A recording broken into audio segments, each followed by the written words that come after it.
Hello and welcome back to my channel. I have a very exciting video for you guys today that I've been planning for a really long time, and that is all of my Amazon finds, recommendations, and just products in general that I'd recommend to you, whether you're sewing, making content, starting your own business. We're really gonna do all of it today. And before I even begin, I should just mention all of these are linked in my Amazon storefront, and they are all affiliate links, so I do earn a small commission from them at no cost to you. But without further ado, I'm just gonna get right into it. I really don't have much else to say, so let's start with the first product. The first product that comes to mind is my little sewing clips. Now these clips were life-changing. When I first started, I used pins all the time, but then when I started to pin things so regularly that I needed more pins that I had in my pin cushion, I started to think like there's gotta be a better way out there, and I found these clips and they're seriously a game changer. I bought these at Hobby Lobby, but you can also find them on Amazon, so I linked some in my storefront that are the exact same. These have never worn out on me, they've never broke, they've never gotten loose. I mean, they're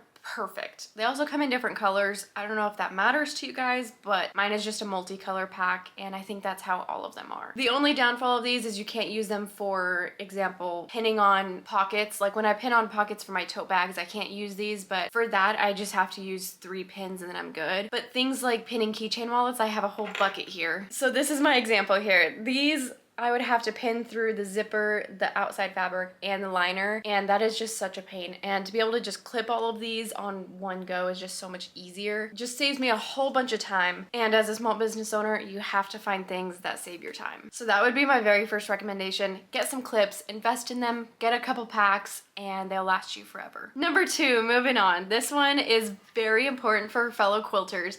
This one I wish that I invested in very early on, but instead I used a lot of chalk pens, I used a lot of eyeballing, and none of it really works as well as this laser.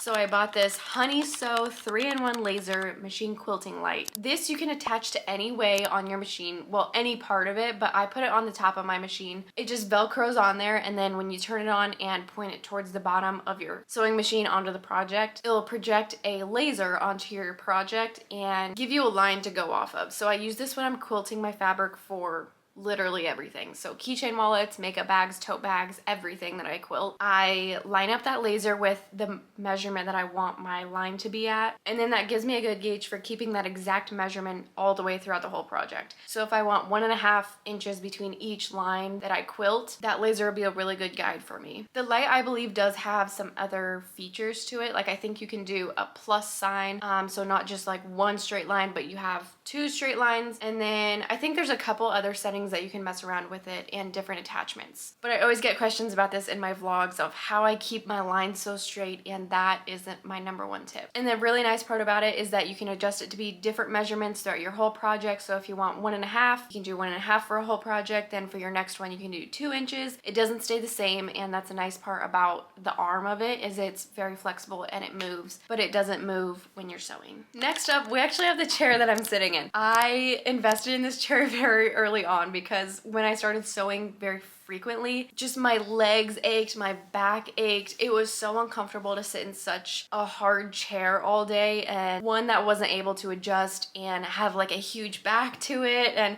as you can tell, I mean, this thing is huge, and it also swivels, and so it's just very comfy and easy to get in and out of. This chair they usually also have on sale all the time on Amazon as well, so look for a sale. Usually 25% off is about average, but I highly recommend investing in a chair. I think you guys have probably seen this chair on TikTok before. It's very popular, but it does the job, and I love it. Almost thought about getting another one when I did my office makeover for right here when I'm pinning things, but I just moved it over for this video and put my uncomfortable one over by my sewing machine just because it's that comfy. I just love sitting in it. And the bottom, that's the other part of it. The bottom is big enough so that you can like crisscross your legs and sit on it that way, or you could have your legs down on the floor. Like, it just really works for anything. It is also adjustable for height, so you can adjust it to your sewing machine table so that you're not like bending over as much. So that's a really great benefit as well. Our next product is something that I made a video on a couple weeks ago, and that video has since blown up. Y'all are loving my tips for making labels. In that video I mentioned what I use to make my labels, and it's this transfer paper. It's by the brand Trans Our Dream, and it's called Upgraded Iron-On Heat Transfer Paper. This is amazing. It's not only for making labels, but it's actually advertised for making t-shirts. So you print onto it with like a regular printer. Y'all can see the whole process in my my how I make my labels video, but you peel off part of it and then the part that you printed onto you iron onto your fabric and then cut it out, and it's great for your project. But this transfer paper is bomb. I've tried other transfer paper before and nothing compares to this. Other transfer papers that I've used are either like ripping when I'm trying to peel it off, or the ink doesn't stay very well, or after I iron it it's like smudged, or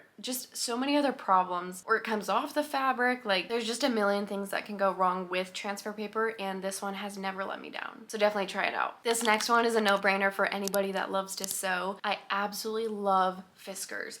So I have their scissors, I have their rotary cutter, and I have their self-healing mat. And out of those three, the first one that I would recommend is the mat. And it kind of goes along with the rotary cutter, so maybe get both. The self-healing mat is an absolute game changer if you're cutting fabric very often. Cutting fabric takes a very long time, and it takes up a good amount of time when you're actually making the project. So being able to cut down that time helps a whole bunch. So I have the 36 inch by, I think it's 26 inch, and so it's the biggest one they offer. And the first one that I got from Hobby Lobby, but that one was two-sided, and I got it back in May, I believe. And I finally wore through it. The whole edge just completely was cut through, and eventually I was just cutting on my table. I had to give it up, and Fiskars has a great warranty, so I was able to get a free one, and so I have it sitting here now. And they must have changed it now because now it's only one-sided. But the other side is like a non-slip kind of material so that it doesn't slip as you're trying to cut, which is really nice. So invest in a mat, a good rotary cutter. My rotary cutter has definitely seen better days, but all I do is I just change the blade every once in a while after I've been cutting on it for a while, and then that also saves the mat as well. But yeah, if you're planning to cut for a while, invest in one of those. Otherwise, if you don't plan to sew very often or cut very often, a mat is definitely not necessary unless you just want to get like a little one. I also do have one of the little ones, and those are good for like cutting smaller projects as well, but definitely not necessary if you just sew once in a while. Moving on, let's talk a little bit about packing orders. First up is the thermal labels that I use. So I use 4x6 inch, which I think is pretty regular. I don't know anybody that uses a different size. So I get this huge fan fold stack of them, and I find these way better than the ones on the roll. I used to get the ones on the roll from the company that I get all my shipping materials from, but I found that towards the end of the roll, those labels are really tightly wound, and there's no way that your packing slip is gonna be nice and flat for the customer. And so that got really frustrating when I'm trying to like stack all of them up after ripping them, and you just end up with like a huge mess. And I had so many times where they got mismatched, and I had to look through all my orders to figure out which packing slips go with which shipping labels. So I recommend the fan fold. It stays nice and flat for you, and I just put it right behind my thermal printer, and it works just fine. You can also get these from many different companies online, but I just order mine through Amazon since they get here quick and they're really affordable. Next up, I got a comment about what polymailers I use, because she had ordered some that got like a funky smell to them, and she ordered them off Amazon, so I thought I'd recommend some that I've ordered from Amazon. They have no bad smell, and they're just as durable as where I order all my other polymailers from. So I linked this 6x9 inch 200 pack of pink polymailers in there. I ordered these when I just needed polymailers the next day because I ran out. These are great for in a pinch if you're not able to order from your regular website in time, and these are also really affordable and a good price for 200 polymailers. Okay, next up, let's go to office essentials. I just redid my office, so I won't talk too much about all the things that I added, but rather things that I've had for a really long time that I swear by. So first off is right behind me. These three 10-tier shelves are actually shoe racks. I ordered these to hold all of my quilted fabric for my keychain wallets.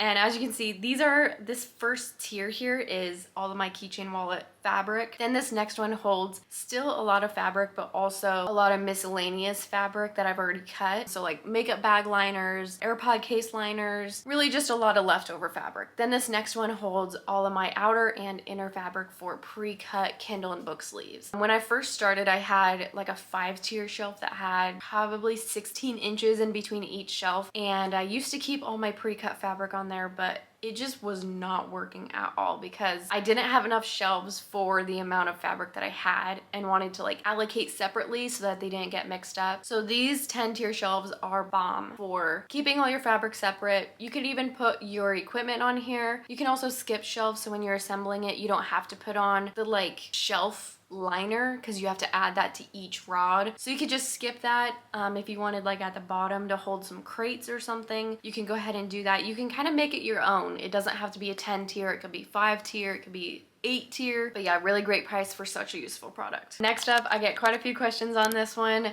where I get my little pink bins from. So this is the bin that I'm talking about. I have 4 of these, and these are absolute game changers when it comes to organizing things in your office and also being able to collapse the basket when you don't need it. So these all have clips on every corner of them, and they collapse down and are stackable. So if you don't need one, you can store it. These are also great for markets because they collapse and you don't have to take up a whole bunch of room in one of your bins with these. So I do take those to every single market to display Kindle sleeves, keychain wallets, and some other smaller products. And then I also do have larger baskets that are gray. These I also take to markets and I also use in my office. And in fact, just like I showed you earlier from these keychain wallets, they're in one of those gray baskets. And so these are nice to be able to carry around bulk products that I'm making so they don't just have to stay on my desk. I can take them somewhere, and when I don't need that basket, I can collapse it down and store it. But yeah, they sell these a lot of places, but I do have them linked in my Amazon storefront if you're interested in some of those. And they also do come in a whole bunch of pretty colors. And kind of piggybacking off of that, since I do take those to markets, I'll show you some of my favorites from my Amazon storefront for in-person markets that I would recommend. First off is my Pegboard Display for keychains and wristlets. I get questions about these all the time, so they're linked in my storefront. These are super easy to assemble. It takes like 2 screws and then you're good to go. These I take to every single craft fair that I go to, and they just make for a really good upright display for keychains and wristlets. On there, I also do have the pegboard hooks that I use. They're pink and they're very short so that they don't stick out too far from the pegboard so that they don't look too weird. You can buy longer ones if you have more product that you want to fit on there, but I find that the 2-inch ones work just fine. And then I have gotten a couple comments on this next one saying that people enjoy my price sign, and so I thought I'd add that one as well. I use these acrylic signs that are clear. You can just put a piece of paper in them. I usually print out all my signs and then just put them in this sign holder so that if I need to change a price for a craft fair, it's really easy to do that. I don't have to reorder new signs from like a printing company. I know some people do that, but I find that this way is just so much cheaper and easier for me. So these come in a set of 3. I just ordered 2 of them, and these are also a great way to display QR codes for payments, to display a little about us sheet for buyers. And the base also does have 2 sides to it. So one side is a divot right in the middle of it so that it's more upright sign, and then the other one is more towards one side. Does this make sense?